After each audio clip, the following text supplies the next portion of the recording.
कहानी की शुरुआत होती है रेमंड नाम के एक बेहद आलसी लड़के से, जो इस वक्त फिशिंग करने के मूड से एक लेक के किनारे आकर बैठा। अभी अभी स्कूल में रेमंड की जमकर बेइज्जती हुई थी और अब वो सबको 4-5 अतरंगी मछलियां पकड़ के दिखाना चाहता था कि वो एकदम नल्ला नहीं है। जब वो लेक के पास अपनी साइकिल पर पहुंचा तो बहुत सारी चिड़िया उसे रास्ता दिखाने लगी, मानो उसे किसी खास जगह तक ले जाना चाहती हूँ। तभी उसे एक बड़ा सा मेंढक दिखा और वो उसे पकड़ने भागा, लेकिन मेंढक झील में कूद गया। अपना कांटा पानी में डालकर वो लेक के किनारे पर ही लेट गया और जोर जोर से बोलते हुए सोचने लगा कि बस कुछ ऐसा हो जाए कि जिंदगी में कुछ ना करना पड़े और सब कुछ मिल जाए जो भी चाहिए हो। उसके इतना कहते ही उसका फिशिंग वाला कांटा अपने आप ही खिंचकर एक अजीब सी चीज में जाकर फंस गया। उसने खींचने की कोशिश की और जब उसने ध्यान से देखा तो एक अजीब सा जीव सामने आया। रेमंड अब पेड़ों के पीछे छुपते छुपाते उसके करीब जाने लगा। वो समझना चाहता था कि ये चीज क्या है। उसने जीव की तरफ पत्थर फेंका तो उसने पत्थर को पकड़ लिया। फिर वो बोलने भी लगा। उसने अपना नाम बेली बताया और कहा कि मैं एक जादुई घिया हूँ। पहले तो रेमंड डर गया, लेकिन फिर उसे दादी की कहानी याद आई।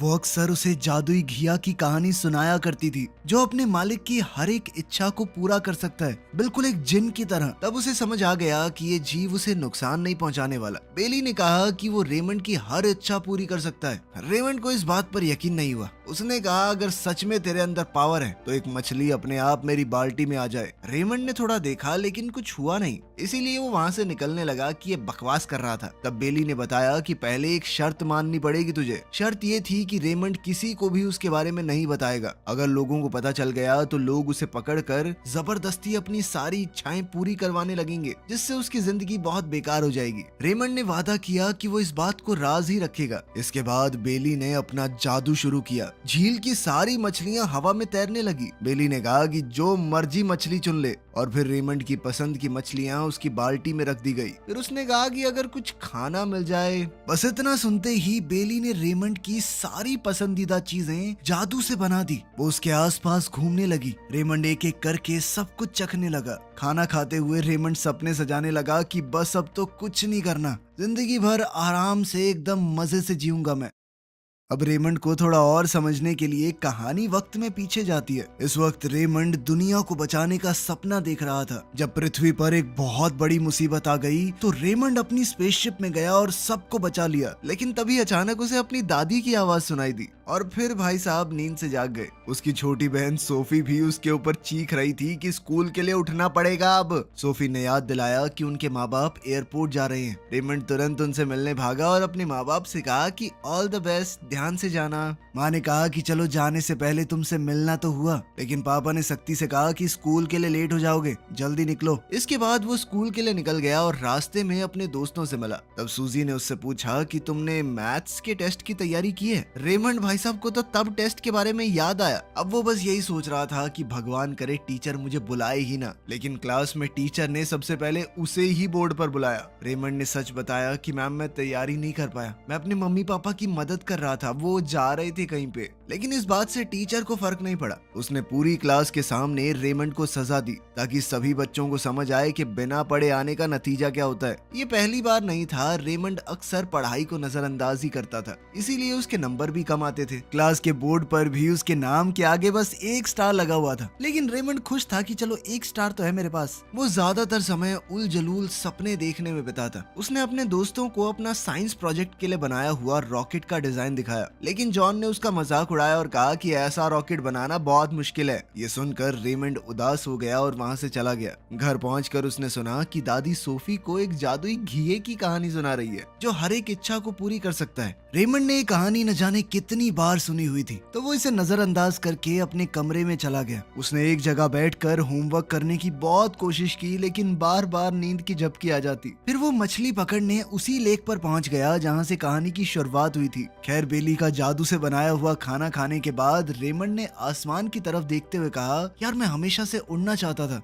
इतना सुनते ही बेली ने जल्दी से थोड़ा दूर जाकर जादू से एक प्लेन बना दिया और कहा कि मास्टर बैठो इसमें। बेली ने पायलट सीट पर बैठकर प्लेन को उड़ाया और आसमान से अपने शहर का नजारा देखकर रेमंड बहुत खुश हुआ। वो आसमान में पक्षियों के साथ उड़ रहा था। रेमंड की सपनों भरी दुनिया असलियत में बदलने लगी। उसने बेली से कहा कि मुझे स्कूल ले चलो ताकि मैं अपने दोस्तों को पकड़ी हुई मछलियां दिखा सकूं। स्कूल पहुंचकर उसने शॉन और डैन को मछलियां दिखाई। दोनों बहुत इम्प्रेस हो गए। उसने मछलियां प्रोफेसर लू को भी दिखाई और फिर घर लाकर एक्वेरियम में रख दी। घर पर वो बेली से बात कर रहा था कि तभी सोफी कमरे में आ गई। उसने पूछा कि वो किससे बात कर रहा है। रेमंड ने तुरंत बहाना बना दिया कि तू तो मुझे जानती है, मैं अजीब सा हूँ, खुद से ही बात कर रहा था। लेकिन सोफी नहीं मानी और वो कमरे में उस जीव को ढूंढने लगी। सोफी बेड के नीचे घुसकर बेली को पकड़ने की कोशिश करती रही। बेली भी बचकर भाग रहा था। सोफी उसकी तरफ लपकी और उसने सोचा कि मैंने बेली को पकड़ लिया, लेकिन ये तो दादी का पैर था। इसके बाद दादी ने उसे बेड से बाहर निकाला और अपने साथ नीचे ले गई कि पढ़ने दे भाई को। उनके जाने के बाद रेमंड ने बेली को ढूंढा। बेली कंबल के नीचे सो रहा था। खैर अगली सुबह रेमंड लाइब्रेरी गया और हैना से एक किताब लेने की कोशिश की, लेकिन हैना ने बताया कि वो किताब नहीं मिल सकती क्योंकि फ्रेड जिसे वो पसंद करती है उसने पहले ही किताब को रिजर्व कर लिया था। रेमंड ने हैना से कहा कि यार वो किताब बहुत जरूरी है, मुझे बायोलॉजी का टेस्ट है, उसकी तैयारी करनी है, इस बार फिर से पनिशमेंट मिलेगी वरना। लेकिन हैना ने देने से मना कर दिया। ये सुनकर रेमंड बहुत परेशान हो गया। तब बेली ने मदद करने का फैसला किया। उसने अपनी जादुई ताकत से वो किताब सीधा रेमंड के बैग में पहुंचा दी। जब रेमंड ने देखा कि ये किताब उसके बैग में आ गई है तो वो घबरा गया। उसे डर लगा कि अगर किसी को पता चल गया कि ये बुक उसके पास है तो सजा मिल सकती है उसे। अभी अचानक शॉन पीछे से उसके पास आया और रेमंड डर गया। शॉन ने उसे चेस खेलने के लिए बुलाया। रेमंड ने कहा कि मुझे पहले एक जरूरी काम करना है। उसने किताब चुपके से लाइब्रेरी से बाहर फेंक दी और बेली से कहा कि इसे उड़ा के वापस भेज दे। इसके बाद वो शॉन के साथ चेस खेलने लगा। चेस खेलते वक्त रेमंड ने मजाक में कहा कि बेटे हराऊंगा तुझे, तेरा राजा रानी सब खा जाऊंगा मैं, ये देख मेरा हाथी। लेकिन बेली को लगा कि वो सच में राजा रानी वो सब खाना चाहता है और उसकी इच्छा पूरी कर दी। अचानक से रेमंड ने सच में चेस के सारे पीस निकल लिए। अब वो तुरंत बाहर भागा ताकि उन्हें निकाल सके। इसी दौरान उसने देखा कि साइंस की किताब हवा में उड़ रही है। वो उसे पकड़ने के लिए पीछे भागा लेकिन पकड़ नहीं पाया। तब बेली ने उड़ने वाली टोपी का इस्तेमाल किया ताकि किताब का पीछा कर सके, लेकिन दोनों सीधे फिटनेस रूम के स्विमिंग पूल में गिर गए। जब रेमंड वहां पहुंचा तो उसने बिना सोचे पानी में छलांग लगा दी और किताब का पीछा करके उसे पकड़ लिया। कोच ने देखा कि रेमंड बहुत तेज तैर रहा है। उसकी रफ्तार देखकर वो बहुत इम्प्रेस हुआ। उसने रेमंड को अपनी स्विमिंग टीम में शामिल होने का ऑफर दिया क्योंकि टीम में जगह खाली थी और कुछ हफ्तों बाद कंपटीशन होने वाला है। रेमंड ने तुरंत हाँ कर दी। पूल के पास कपड़े सूखने का इंतजार करते वक्त रेमंड सोचने लगा कि क्या उसकी टीम स्विमिंग चैंपियनशिप जीत पाएगी। बेली ने तुरंत कहा कि जब तक वो साथ में है रेमंड हमेशा जीतेगा। रात को जब रेमंड सो रहा था बेली ने उसका कमरा साफ कर दिया। उसके गंदे कपड़े टोकरी में रख दिए, साफ कपड़े अलमारी में रख दिए और स्कूल का सामान भी ठीक से सेट कर दिया। सब कुछ ठीक करने के बाद बेली आराम करने चला गया। अगली सुबह उसने रेमंड को जल्दी उठा दिया ताकि वो स्कूल के लिए लेट ना हो जाए। जब दादी ने देखा कि रेमंड बिना जगाए नाश्ता कर रहा है तो वो बहुत खुश हुई। उन्हें लगा कि रेमंड सुधरने लगा है। पहली बार रेमंड को स्कूल के लिए जल्दबाजी नहीं करनी पड़ी। उस दिन गर्मी बहुत ज्यादा थी तो बेली को लगा कि कुछ करना पड़ेगा, तो वो खुद ब खुद साइकिल को चलाने लगा ताकि रेमंड बिना पसीना आए स्कूल पहुंच सके। बेली की मदद से धीरे धीरे रेमंड क्लास में अच्छा करने लगा और प्रोफेसर लियू भी उसकी प्रोग्रेस से काफी इंप्रेस हुई। वो एक बेहतर स्टूडेंट बनने लगा। धीरे धीरे टेस्ट के अंदर उसके नंबर भी सुधरने लगे। स्विमिंग प्रैक्टिस में भी बेली ने छुपकर उसकी मदद की। वो पानी के नीचे रहकर रेमंड को तेज तैरने में सहारा देता। जब रेमंड ने रिकॉर्ड टाइम में प्रैक्टिस पूरी कर ली तो कोच को यकीन ही नहीं हुआ। उसने रेमंड की बहुत तारीफ की।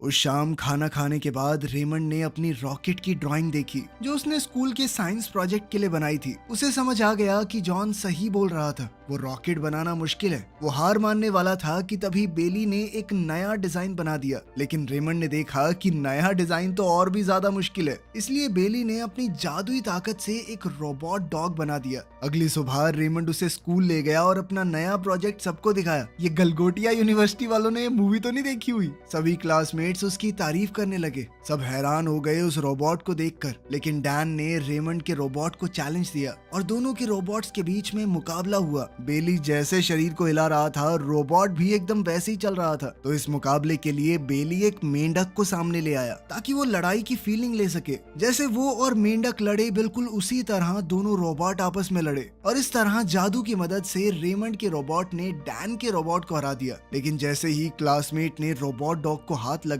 तो वो हिलने लगा और काम करना बंद कर दिया। एक तरह से टूट ही गया था वो। ये देखकर रेमंड बहुत नाराज हो गया। उसने बेली से कहा कि इतना कमजोर रोबोट कौन बनाता है और उसे जल्दी से रोबोट को ठीक करने को कहा। बाद में घर लौटते वक्त दोनों एक खिलौनों की दुकान के सामने से गुजरे। दोनों ने सोचा कि अंदर जाके देखते हैं क्या खास है। जैसे ही रेमंड अंदर गया उसकी आंखें चमक उठी। वहाँ रिमोट से चलने वाले हेलीकॉप्टर और बहुत ही अजीबोगरीब नई तरह के रोबोट थे। रेमंड इतना खुश हुआ कि अपनी एक्साइटमेंट को रोक ही नहीं पाया। तभी अचानक उसका सामना डैन से हुआ। डैन ने कहा कि मैंने तुम्हें दुकान में जाते हुए देखा था, इसीलिए वो भी उसके पीछे आ गया। उसने रेमंड पर इल्जाम लगाया कि तुमने वो रोबोट डॉग कहीं से खरीदा है ना, तुमने खुद नहीं बनाया, राइट? रेमंड को उसके सवालों से बचना मुश्किल लगने लगा, इसीलिए वो तुरंत दुकान से भाग गया। रेमंड को परेशान देखकर बेली ने सोचा कि वो अपने मालिक को खुश करेगा। उसने अपनी जादुई शक्तियों से दुकान के सारे खिलौनों को जिंदा कर दिया और उन्हें रेमंड के घर जाने का हुक्म दिया। जब तक दुकान का मालिक समझ पाता तब तक सारे खिलौने वहाँ से गायब हो चुके थे। खैर, घर लौटने से पहले रेमंड और डैन ने सोचा कि वो डायनासोर वाली फिल्म देखेंगे, लेकिन जब वो सिनेमा पहुंचे तो पता चला कि सारी टिकट बिक चुकी हैं। रेमंड फिर भी जिद पर अड़ा रहा कि वो फिल्म देखेगा। तब बेली ने अपनी जादुई शक्ति से रेमंड को सीधा स्क्रीन के अंदर ही पहुंचा दिया। अंदर जाते ही रेमंड को समझ आ गया कि उससे बड़ी गलती हो गई है। एक बड़ा सा टीरेक्स डायनासोर उसके पीछे दौड़ पड़ा। बाहर बैठे लोग उसे देखकर हंसने लगे। बेली सीढ़ियों पर बैठकर ये सब कुछ देख रहा था। रेमंड भागता हुआ स्क्रीन से बाहर निकलने की कोशिश कर रहा था, लेकिन डायनासोर ने उसे पकड़ लिया और खाने ही वाला था कि तभी बेली अपने छोटे जहाज के साथ स्क्रीन के अंदर घुसा और डायनासोर पर हमला कर दिया। उसने उसे हराकर पेट्रोल बनने के लिए छोड़ दिया। इससे सिनेमा देखने आए लोगों का मजा भी खराब हो गया। खैर, घर लौटते वक्त रेमंड बहुत गुस्सा हुआ। उसने बेली से कहा कि मेरी मदद करते करते तुम मुझे मुश्किलों में डाल देते हो, लेकिन असली मुश्किल तो अभी बाकी थी। रेमंड साइकिल चला रहा था, तब उसने पीछे से आवाज सुनी। जब उसने मुड़कर देखा तो उसकी आंखें खुली की खुली रह गई। बहुत सारे खिलौने उसकी तरफ तेज रफ्तार से बढ़ रहे थे। घबराकर वो जल्दी से घर पहुंचा। उसने देखा कि सारे खिलौने उसके कमरे की तरफ बढ़ रहे हैं। तब उसे पता चला कि उसके मम्मी पापा भी सफर से वापस आने वाले थे। डर के मारे उसने तुरंत बेली से कहा कि सभी खिलौनों को वापस दुकान पे भेज दो। अच्छी बात ये रही कि बेली ने समय पर सब कुछ ठीक कर दिया और मम्मी पापा को कुछ पता नहीं चला, वरना तो उसकी चैंटे ही चैंटे थे कि खिलौने कहाँ से आए ये। कुछ देर बाद रेमंड के पापा उसके कमरे में आए और उसे ड्राइंग रूम में बुलाया। वहां जाकर रेमंड ने देखा कि उसके लिए एक नई साइकिल रखी है। पापा ने बताया कि स्विमिंग टीम में शामिल होने की खुशी में ये इनाम है। रेमंड बहुत खुश हुआ। उसे नहीं पता था कि उसके पापा उसके इस फैसले से इतने खुश होंगे, लेकिन रेमंड को खुश देखकर बेली उदास हो गया। उसे लगा कि मालिक को बाकी सब खुश कर रहे हैं, मैं नहीं कर पा रहा। इसीलिए वो रात भर जाकर रेमंड के मैथ्स के एग्जाम की तैयारी करने लगा ताकि अगले दिन उसे अच्छे नंबर मिल पाए। सुबह जब बेली उसे जगाने लगा तो देखा कि रेमंड खुद ही उठ चुका है। रेमंड ने बताया कि वो एग्जाम देने के लिए एक्साइटेड है, क्योंकि अगर वो मेहनत करके ए ग्रेड ले आया तो मम्मी पापा बहुत खुश हो जाएंगे। जब क्लास में प्रोफेसर लू ने एग्जाम के क्वेश्चन पेपर बांटे तो सब बच्चे तुरंत लिखने लगे, लेकिन रेमंड चुपचाप बैठा रहा। उसे लग रहा था कि शायद ऊपर से जवाब गिर जाएंगे। बाहर पेड़ पर छुपा हुआ बेली खिड़की से क्वेश्चन देखकर मदद करने की कोशिश कर रहा था, लेकिन वो समय रहते कुछ नहीं कर पाया और रेमंड की आंसर शीट खाली ही रही। समय खत्म होने लगा तो रेमंड घबरा गया।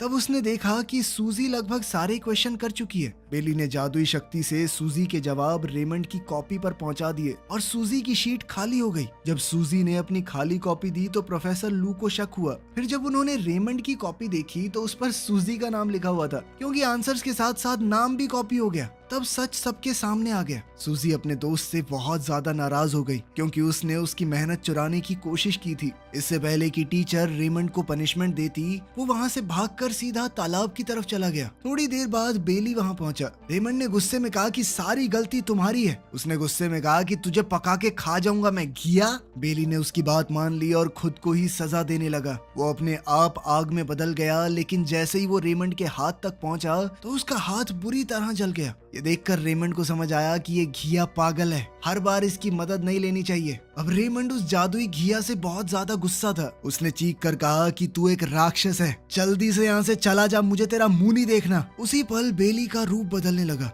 धीरे धीरे वो सच में एक डरावने राक्षस में बदल गया। तब उस जादुई घिया ने सच बताया। उसने कहा कि मैं वैसा ही बन जाता हूँ जैसी भावनाएं मेरे मालिक के दिल में होती हैं। अगर रेमंड के मन में गुस्सैले बुरे विचार आएंगे तो उसका रूप भी बदल जाएगा। इतना कहकर वो उस डरावने रूप में रेमंड का पीछा करने लगा। रेमंड डर गया और जोर से बोला कि वो तुरंत चला जाए। जैसे ही उसने ये कहा, बेली फिर से अपने पुराने शांत रूप में आ गया। वो रेमंड से माफी मांगने लगा। उसने कहा कि मुझे एक और मौका दे दो, लेकिन रेमंड अब उस जादुई घिया से तंग आ चुका था। उसने उसे उठाया और वापस उसी तालाब में फेंक दिया जहां वो उसे पहली बार मिला था।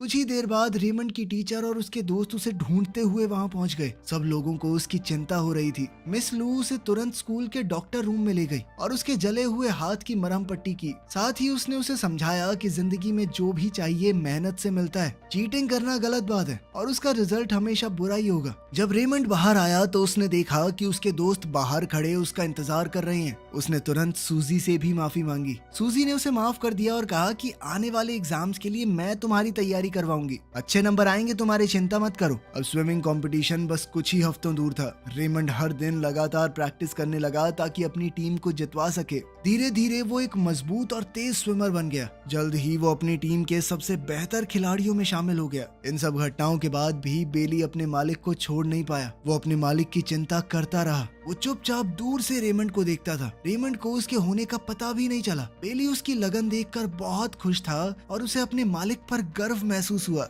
एक महीना बीत गया और आखिरकार कंपटीशन का दिन आ ही गया। रेमंड की टीम अब बहुत मुश्किल में है। हार और जीत का फैसला रेमंड ही करेगा। अगर वो तेज तैरा तो टीम जीत सकती है। अपने साथियों और परिवार की आवाज सुनकर रेमंड ने पूरी जान लगा दी। आखिर में उनकी टीम जीत भी गई। इसके तुरंत बाद रेमंड सीधा तालाब की तरफ दौड़ा। वो बेली को अपना प्राइज दिखाना चाहता था, ये सोचकर कि बेली ने उसे जिताया जादू से। लेकिन वहां पहुंचकर उसे पता चला कि बेली तो कंपटीशन में कहीं आया ही नहीं, क्योंकि रेमंड ने बेली को कह दिया था कि मुझे तुम्हारी मदद नहीं चाहिए। तब रेमंड को समझ आया कि मैं तो अपनी मेहनत से जीता हूँ। वो खुद से ही बहुत ज्यादा इंप्रेस हो गया। तब बेली सामने आया। उसने प्यार से कहा कि अब आपको मेरी मदद की जरूरत नहीं है। अब वो सब कुछ खुद कर सकता है। अब समय आ गया था कि वो किसी और बच्चे की इच्छाओं को पूरा करे। बेली अब एक पक्षी की पीठ पर चढ़कर वहां से निकल गया। जाने से पहले उसने आखिरी बार कहा कि किसी को भी मेरा राज मत बताना। कुछ वक्त बाद रेमंड नींद से उठा और उसने आसमान की तरफ देखा। वहाँ एक बादल था जो बिल्कुल बेली जैसा लग रहा था। उस पल में उसके मन में सवाल आया कि मैंने जो कुछ भी देखा वो सपना था या हकीकत। लेकिन फिर उसने सोच लिया कि सपना था या हकीकत ये जरूरी नहीं है। उसने जो सीखा है कि मेहनत और ईमानदारी से जिंदगी जीनी है वो ज्यादा जरूरी है। वीडियो पसंद आई तो लाइक कर देना, चैनल को सब्सक्राइब कर लेना। मिलते हैं अगली वीडियो में।